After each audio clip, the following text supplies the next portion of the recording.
My mom has a permanently stuck in the 80s thing. We're talking teased up feathered hair, acid wash denim jacket, and shoulder pads. So many shoulder pads. But I just got a new phone from AT&T, and check this out. I got a second phone to gift my mom. So now she can finally ditch her old one for a phone that can actually stream all the 80s shows she loves. Come into an AT&T store and find out how to get a smartphone on us. AT&T, more for your thing. That's our thing. See store for details.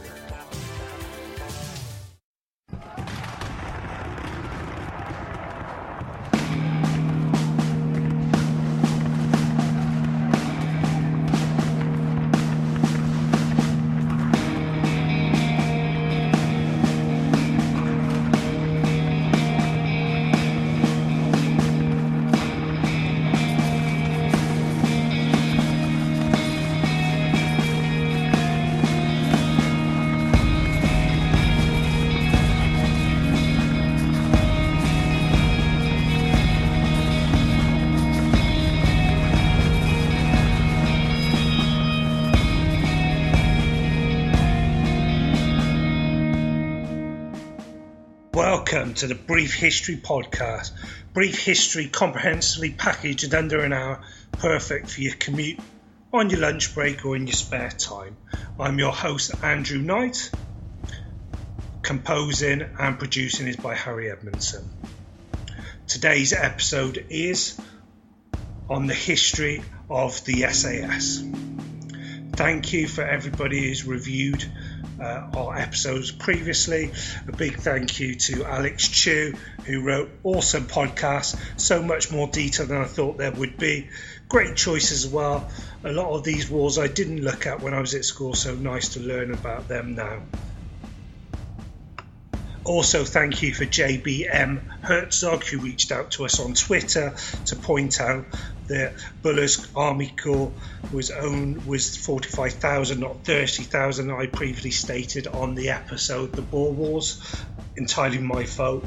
The research and records at that time were a minefield, so thank you for pointing that out. Reach out to us. We will read out further comments on later episodes, and if you've got any improvements or suggestions, please let us know. Everybody who's commented on the sound and the music on previous episodes, hopefully you can see the improvement. We are working on it, and we're trying to get that perfect podcast. As always, the success of a new podcast relies on its listeners, so please carry on sharing, tweeting, liking, telling your friends and family. We're on all the major social networks, Twitter at Be History Podcast, Facebook and Instagram the same name, and we're on Snapchat too, Be History Podcast. Subscribe to your favourite podcast listening app. That way you'll get the episodes automatically downloaded to your app without you having to do anything. Please find the show notes for all links to our social media, more information about today's episode, and everything else you may need. Thank you. The Special Air Service, SAS, is a special forces unit of the British Army. The SAS was founded in 1941 as a regiment and later reconstituted as a corps in 1950. The unit undertakes a number of roles including covert reconnaissance, counter-terrorism, direct action and hostage rescue. Much of the information actions regarding the SAS is highly classified and is not commented on by the British government or the Ministry of Defence due to the sensitivity of their operations. The Corps currently consists of 22nd Special Air Force Regiment, the regular component under operational command of the United Kingdom Special Forces, as well as the 21st Artist Special Air Service Regiment Reserves and the 23rd Special Air Service Regiment Reserve, which are units under operational command of the 1st Intelligence, Surveillance and Reconnaissance Brigade. The Special Air Force Service traces origins to 1941 and the Second World War. It was reformed as part of the Territorial Army in 1947 and named the 21st Special Air Service Regiment Artist Rifles. The 22nd Special Air Service Regiment, which is part of the regular army, gained fame and recognition worldwide after its televised rescue of all but one of the hostages held during the 1980 Iranian embassy siege. The Special Air Service was a unit of the British Army during the Second World War and was formed in July 1941 by David Stirling and originally called the L Detachment Special Air Service Brigade.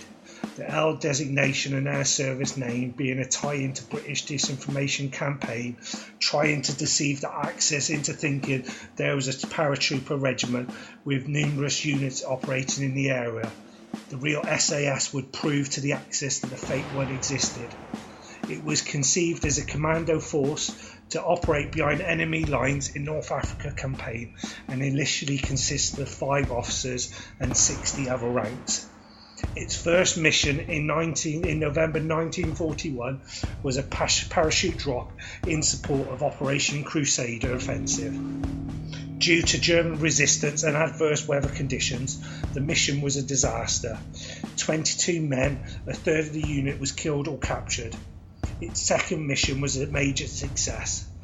Transported by the long-range desert group, it attacked 3 airfields in Libya, destroying 60 aircraft with the loss of 2 men and 3 jeeps. In September 1942, it was renamed 1st SAS, consisting at that time of 4 British squadrons, 1 Free French, 1 Greek and 1 Folboat Section. In January 1943, Colonel Stirling was captured in Tunisia and Paddy Mayne replaced him as commander. In April 1943, the 1st SAS was recognised in the Special Raiding Squadron under Mayne's command, and the Special Boat Squadron was placed under command of George Jellicoe. The Special Raiding Squadron fought in Sicily and Italy along with the 2nd SAS, which had been formed in North Africa in 1943, in part by rename of the small-scale raiding force. The Special Boat Squadron fought in the Aegean Islands and Diocese until the end of the war. In 1944, the SAS Brigade was formed from the 1st British and 2nd SAS and French 3rd and 4th SAS and the Belgian 5th SAS. It was tasked with parachute operations behind enemy lines in France and carried out operations supporting the Allied advance through France. Operations Houndsworth, Bull Basket, Leuthen and Wallace Hardy in Belgium, the Netherlands, Operation Pegasus, and eventually in Germany, Operation Archway.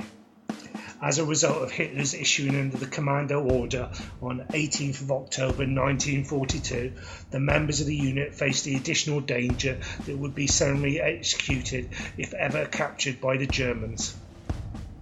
In July 1944, following Operation Bull Basket, 34 captured SAS commanders were summarily executed by the Germans. In October 1944, in the aftermath of Operation Leuthen, another 31 captured SAS commandos were summarily executed by the Germans.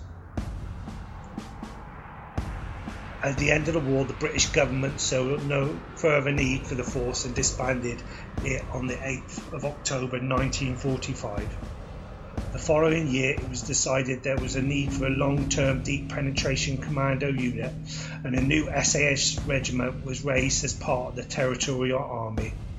Ultimately, the Artist Rifles, raised in 1860 and headquartered at Duke's Road at Euston, took on the SAS mantle as the 21st SAS Regiment on the 1st of January 1947. In 1950, a 21st SAS Squadron was raised to fight in the Korean War. After 3 months of training in Britain, it was informed that the squadron would no longer be required in Korea, and so it instead volunteered to fight in the Malayan emergency. Upon arrival in Malaya, it came under command of Mike Calvert, who was forming a new unit called the Malayan Scouts. Calvert was already formed one squadron from 100 volunteers in the Far East, which became A Squadron.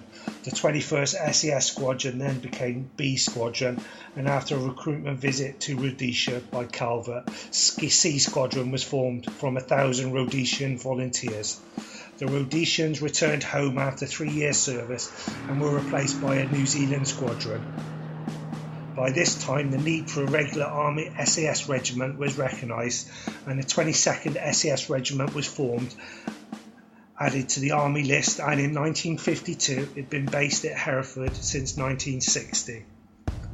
In 1959, the 3rd Regiment, the 23rd SAS Regiment, was formed by renaming the Reserve Reconnaissance Unit, which has been succeeded MI-19 and whose members were experts in escape and evasion.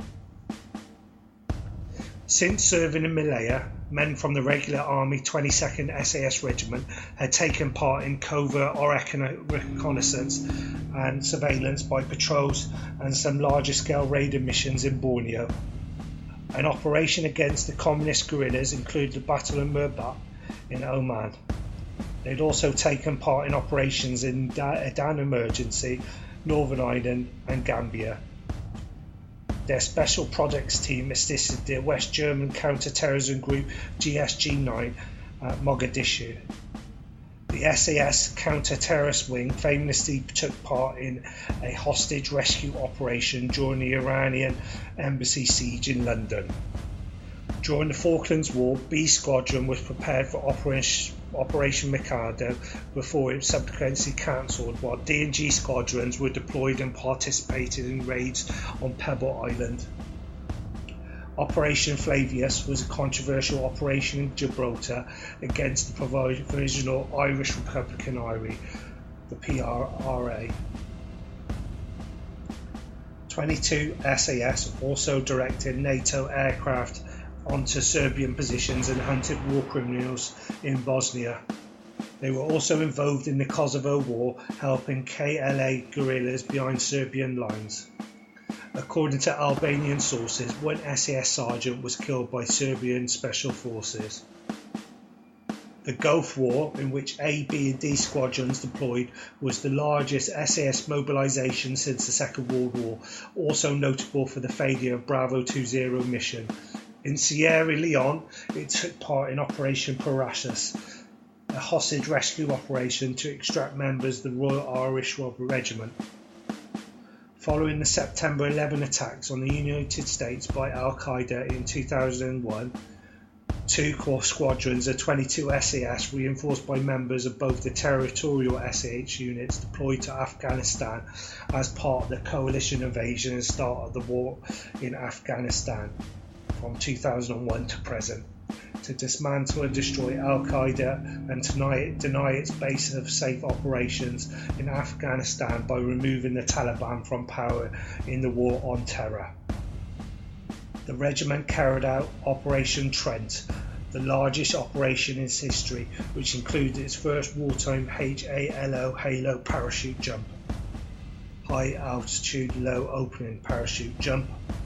Following the invasion, the regiment continued to operate in Afghanistan against the Taliban and other insurgents in 2006, where its deployment Iraq became its focus of operations until 2009, when SAS redeployed to Afghanistan.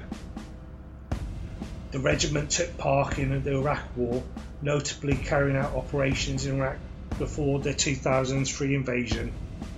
Following the invasion, it formed part of Task Force Black Knight to combat the pre- and post-invasion insurgency. In late 2005, early 2006, the SAS were integrated into JSOC and focused its counterinsurgency efforts on combating Al-Qaeda in Iraq and the Sunni insurgency alongside Delta Force. The counterinsurgency was successful, and the UK SF mission in Iraq ended in May 2009. Various British newspapers have speculated on SAS involvement in Operation Al-Ami and in 2011 Libyan civil war. The Daily Telegraph reports that, quote, defence sources confirmed that the SAS had been in Libya for several weeks and played a key role in coordinating the fall of Tripoli, end quote.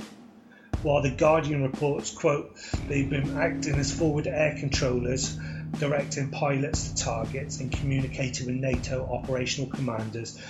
They have also been advising rebels on tactics, end quote. Members of the Special Air Service were deployed to northern Iraq in late August 2014, and according to former MI6 chief Richard Barrett, would also be sent to Syria, tasked with trying to track down the Islamic State of Iraq and Levant ISIL terrorist group, ISIS, that the press had labelled the Beatles. In October 2014, the SAS began executing raids against ISIS supply lines in western Iraq, using helicopters to drop light vehicles manned by sniper squads. It's been claimed that the SAS had killed up to 8 ISIL fighters per day since the raids began. In recent years, SAS officers have risen to the highest ranks in the British Army. General Peter de Villiers was the Commander-in-Chief of the British forces in the 1990 Gulf War. General Mike Rose became Commander of the United Nations Protection Force in Bosnia in 1994. In 1997, General Charles Guthrie became Chief of Defence Staff, the head of the British Armed Forces. Lieutenant General Cedric Delves was appointed Commander of Field Army and Deputy Commander-in-Chief NATO Regional Headquarters in Allied Forces North in 2002 to 2003. Following the post-war reconstruction of the Special Air Service, other countries in the Commonwealth recognised their need for similar units. The Canadian Special Air Service Company was formed in 1947, being disbanded in 1949. The New Zealand Special Air Service Squadron was formed in June 1955 to serve with the British SAS in Malaya, and which became a full regiment. The Special Air Service Regiment SASR in 1964. On its return from Malaya, the Sea Squadron Rhodesians formed the basis for the creation of the Rhodesian Special Air Service in 1961. It retained the name Sea Squadron Special Air Service within the Rhodesian Security Forces until 1978, when it became the first Special Air Service Regiment. Non-Commonwealth countries also formed units based on the SAS. The Belgium Army's Special Forces Group, which wears the same cap badge as the British SAS, traces its ancestry partly from the 5th Special Air Service of the Second World War. The French 1st Marine Infantry Parachute Regiment can trace its origins to the Second World War. 3rd and 4th SAS adopted its Who Dares Wins motto.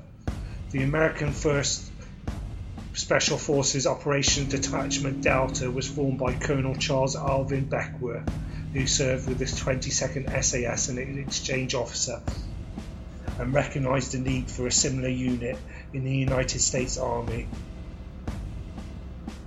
The Israeli Seretet Magtal was also been modelled on the SAS, sharing its motto. Ireland's Army Ranger Wing, ARW, has also modelled its training on that of the SAS. The Filipino National Police's Special Action Force was also formed along the same lines. Little publicity, veritable information exists on the contemporary SAS, as the British government usually does not comment on Special Forces matter due to the nature of their work. The Special Air Service comprises 3 units, 1 regular and 2 Army Reserve units. The Army unit is 22nd SAS Regiment, and the units are reserved for 21st and 23rd. 22 SAS normally has a strength of 400 to 600. The regiment has 4 operational squadrons, A, B, D and G. Each squadron consists of approximately 65 men commanded by a major, divided into 4 troops, each troop being commanded by a captain and a small headquarters section. Troops usually consist of 15 men, and each patrol within a troop consists of 4 men, with each man possessing a particular skill, i.e. signals, demolition, medic or linguistic, in addition to basic skills learned during the course of his training. The term squadron dates back to the unit's earliest days when the unit's name was intended to confuse German intelligence. The 4 troops specialised in 4 different areas.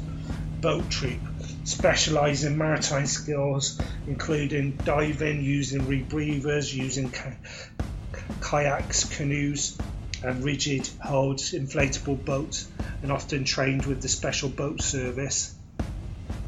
Air troop experts in free-fall parachutes and high-altitude parachute operations, including high-altitude low opening (HALO) and high-altitude high opening (HAHO) techniques.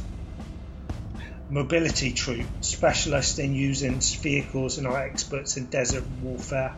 They also trained in an advanced level of motor mechanics to field repair any vehicle breakdown. Mountain troop specialists in Arctic survival and combat, using specialist equipment such as skis, snowshoes and mountain climbing techniques. In 1980, our squadron, which has since been renamed our detachment, was formed. Its members are all ex-regular SAS soldiers who are committed to reserve service. 22 SAS squadron duty rotations are set up as such that one squadron is maintained on counter-terrorism duty in the UK, a second will be on deployment, a third will be preparing for deployment whilst conducting short-term training, and the fourth will be preparing for long-term overseas training such as jungle or desert exercising. In times of war, such as the 2003 invasion of Iraq, it is not uncommon for 2 squadrons to be deployed. The Special Products Team is the official name for the Special Air Service Anti-Hijacking Counter-Terrorism Team. It is trained in close-quarter battle, sniper techniques and specialises in hostage rescue in buildings and on public transport. The team was formed in the early 1970s after Prime Minister Edward Heath asked the Ministry of Defence to prepare for any possible terrorist attack similar to massacre at the 1972 Summer Olympics, therefore ordering that the SAS Counter-Revolutionary Warfare CRW wing be raised. Once the wing has been established, each squadron rotated on a continual basis through counter-terrorist training, including hostage rescue, siege breaking and live firing exercises. It's been reported that during CRW training, each soldier expends as much as 100,000 pistol rounds. Squadrons refresh their training every 16 months on average. The CRW's first deployment was during the Barkham Street siege. The Metropolitan Police had trapped PRIA units. It surrendered when it heard on the BBC that the SAS were being sent in. The first documented action abroad by the CRW wing was assisting the West German counter-terrorism group GSG at Mogadishu. In 1980, the SAS was involved in dramatic hostage rescues during the Iranian siege. The CT role was shared amongst the squadrons, initially on a 12-month and later 6-month rotational basis, to ensure that all members were eventually trained in CT and CQB techniques.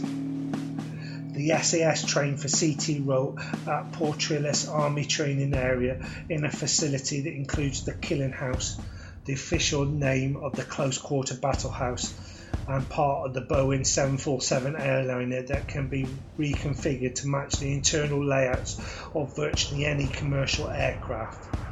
The Encore CT squadron is split into 4 troops, 2 of which are on immediate notice to move and are restricted to Hereford, Creedon Hill area, whilst the other 2 conduct training and exercises across the UK, but are available for operational deployment should the needs arise. The 22nd Special Air Service is under the Operational Command of the Director Special Forces DSF, a Major General grade post. The previously ranked as Brigadier, the DSF was promoted from Brigadier to Major General in recognition of the significant expansion of the United Kingdom Special Forces, the UKSF. During Operation Henrik, The SAS Reserve was responsible for mentoring members of the Afghan National Police. Following a review of the unit's operational capacity, they were withdrawn from their tasking and their task was handed over to regular infantry troops. The report found that SAS reservists lacked a clearly defined role and also stated that reservists lacked the military capability and skill set to serve alongside the regular special forces. On the 1st of September 2014, 21 and 23 SAS left United Kingdom Special Forces and were placed under the command of the 1st Intelligence, Surveillance and Reconnaissance Brigade. Recruitment, selection, training. Regular elements of the United Kingdom Special Forces never recruit directly from the general public. All current members of the United Armed Forces can apply for Special Forces selection, but historically the majority of the candidates have a commando or airborne forces background. Selections are held twice yearly in summer and winter in Seeney Bridge and the Brecon Beacons. Selection lasts for 5 weeks and normally starts with about 200 potential candidates. Upon arrival, candidates first complete a personal fitness test and an annual fitness test, PFT and AFT. They then march cross-country across the clock, increasing the distance covered each day, culminating in what is known as endurance. There is a march of 40 miles with full equipment scaling and descaling penny fan in 20 hours. By the end of the hill phase, candidates must be able to run 4 miles in 30 minutes and swim 2 miles in 90 minutes or less. Following the hill phase and jungle phase that takes place in Belize, Brunei or Malaysia, candidates are taught navigational, patrol formation, movement and jungle survival skills. Candidates returning to Hereford finish training in battle plans and foreign weapons and take part in combat survival exercises, the final one being a week-long escape and evasion. Candidates are formed into patrols and carry nothing more than a tin can filled with survival equipment, are dressed in old Second World War uniforms and hope to head for a point by first light. The final selection test is arguably the most grueling, resistance to interrogation (RTI) lasting for 36 hours. Typically 15 to 20% of candidates make it through the hill phase selection process. From approximately 200 candidates, most will drop out within the first few days, and by the end about 30 will remain. Those who complete all phases of selection are rewarded with a transfer to an operational squadron. Normal barracks headdress is a sand-coloured beret. Its cap badge is downward pointed Excalibur, wreathed in flames, often incorrectly referred to as a winged dagger, worked into a cloth of Crusader shield with the motto "Who Dares Wins." SAS pattern parachute wings designed by Lieutenant Jock Lewes and based on the stylized sacred ibis wings of Isis of Egyptian iconography depicted in the decor of Shepherd's Hotel in Cairo, are worn on the right shoulder. Its ceremonial No. 1 dress uniform is distinguished by a light blue stripe on the trousers. Its sable belt is a hand shade of blue similar to the blue stripe of the No. 1 dress uniform. In the British Army, battle honours are awarded to regiments that have been active service in significant engagement campaign, generally victorious outcome. The Special Air Service Regiment has been awarded with the following battle honours: North West Europe 1944-45, Tobruk 1941, Benghazi Raid, North Africa 1940-43, landed in Sicily 1943, Timoli, Valle del Comancio, Italy 1943-45, Greece 44-45, Adriatic, Middle Eastern 1943-44, Falkland Wars 1982, Western Iraq, Gulf 1991. Memorials. The names of those members of the regular SAS who have died on duty were inscribed on the regimental clock at Stirling Lines. originally funded by contributions of the days paid by members of the regiment and a donation from Hadley Page in memory of Corporal R.K. Norrie, who was killed in a free-fall parachute accident. This was rebuilt at the new barracks at Creedon Hill. Those whose names are inscribed are said by surviving members to have failed to beat the clock. At the suggestion of then Commanding Officer Dare Wilson, inscribed on the base of the clock is a verse from the Golden Road to Markland by James Enroy Flecker. Quote, "We are pilgrims, masters. We shall go, always a little further, it may be, beyond that blue mountain bed with snow, across that angry or that glimmering sea." End quote. The other main memorial is the SAS and Airborne Forces Memorial in the cloisters at Westminster Abbey. The SAS Brigade Memorial at Saint-Étienne-le-Grand in France commemorates the wartime dead of the Belgian, British and French SAS, and recently a memorial plaque was added to the David Stirling Memorial in Scotland. There are other smaller memorials scattered throughout Europe and the Far East. The local church of St Martin's, Hereford, has part of its graveyard set aside as an SAS memorial. Over 20 SAS soldiers are buried there.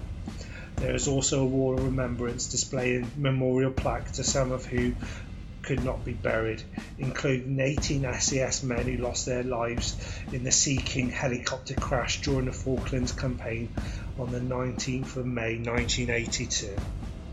And a sculpture stained glass window dedicated to the SAS. On the 17th of October 2017, Ascension, a new sculpture and window harbouring Special Air Services Regiment in Hereford Cathedral, was dedicated by Bishop Hereford at their service attended by Prince William. The founding of the SAS. Stirling was commissioned into the Scots Guards from Ampleforth College Contingent Officer Training Corps on the 24th of July 1937. In June 1940 he volunteered for the new 8th Commando under Lieutenant Colonel Robert Laycock, which would become part of Force Z, later renamed Lay Force. On the 1st of February 1941, Lay Force sailed for the Middle East in support of the capture of Rhodes, but were soon disbanded after suffering heavy casualties in the Battle of Crete and the Battle of Litani River. Stirling remained convinced that due to the mechanised nature of war, a small team of highly trained soldiers with advantage of surprise could attack several targets from the desert in a single night. Believing that taking his idea up through the chain of command was unlikely to work, Stirling decided to go straight to the top. On crutches following a parachute accident, he stealthily entered Middle East headquarters in Cairo, and in an effort to see Commander-in-Chief General Claude Alenek spotted by guards, he abandoned his crutches and entered the building, only to come face to face with an officer he'd previously fallen out with. Retreating rapidly, entered the office of the Deputy Chief General Ritchie. Stirling explained his plan to Ritchie. The latter immediately persuaded Alenek to allow Stirling to form a new Special Forces unit. The unit was given the misleading name L Detachment Special Air Service Brigade to reinforce Dudley Clark's deception of a parachute brigade existing in North Africa. Short of equipment, particular tents and related gear, at the onset when they set up base at Curbridge Air Base, the first operation of the new SAS was to relieve a nearby well-equipped Air New Zealand regiment of tents, bedding, tables, chairs and numerous other supplies including the piano. After at least 4 trips they had a well-stocked camp. After a brief period of training, an initial attempt at attacking a German airfield by parachute landing on the 16th of November 1941 in support of Operation Crusader was disastrous. Of the original 55 men, some 34 were killed, captured far from target after being blown off course or landing in the wrong area.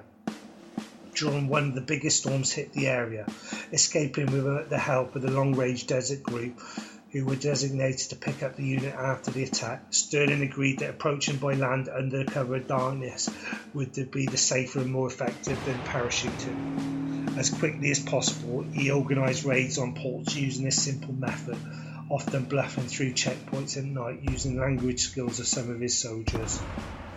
Under his leadership, the Luz bomb, the first handheld dual explosive and incendiary device invented by Jock Lewis. American troops were able to deal with harsh desert terrain better than any other transport. The jeeps were cut down, adapted and fitted with Vickers K machine guns fore and aft. He also pioneered the use of small groups to escape detonation. Finding it difficult to lead from the rear, Stirling often led from the front, his SAS troops driving through enemy airfields to shoot up aircraft and crew, replacing an easily operational strategy of attaching bombs to enemy aircraft on foot. The first Jeep-borne aircraft raid occurred soon after acquiring the first batch of Jeeps in 1942, when Stirling's SAS group attacked Bagush airfield along with two other Axis airfields, all in the same night. After returning to Cairo, Stirling collected a consignment of jeeps from further airfield raids. His biggest success was on the night of the 26th to 27th of June 1942, when his SAS squadron with 18 jeeps raided Sidi Hanesh landing strip and destroyed 37 aircraft, mostly bombers and heavy transport, for the loss of just one man killed. After his drive through the desert and invading enemy troops and aircraft, Stirling and his men reached the safety of their advanced camp at Paratrooper at the edge of Qattara Depression. These hit-and-run operations eventually proved Stirling's undoing. He was captured by the Germans in January 1943. He was dubbed the Phantom Major by Field Marshal Erwin Rommel. Although he escaped, he was subsequently recaptured by the Italians, who took great delight in the embarrassment this caused to the German allies. A further 4 escape attempts were made before Stirling was finally sent to Colditz Castle, where he remained for the rest of the war. He arrived on the 20th of August 1944 and was tasked with setting Colditz British intelligence unit. After his recapture, Paddy Mayne took command of the SAS. In North Africa, in the 15 months before Stirling's capture, the SAS had destroyed over 250 aircraft on the ground, dozens of supply dumps, wrecked railways and telecommunications, and had put hundreds of enemy vehicles out of action. Field Marshal Montgomery described Stirling as quite mad, but believed that men like Stirling were needed in the war.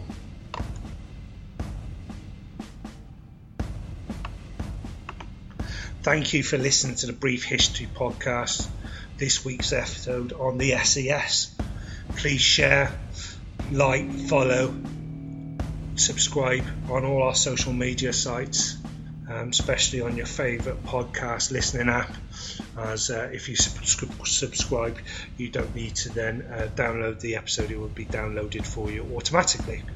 Please reach out to us on social media. We do enjoy the chats.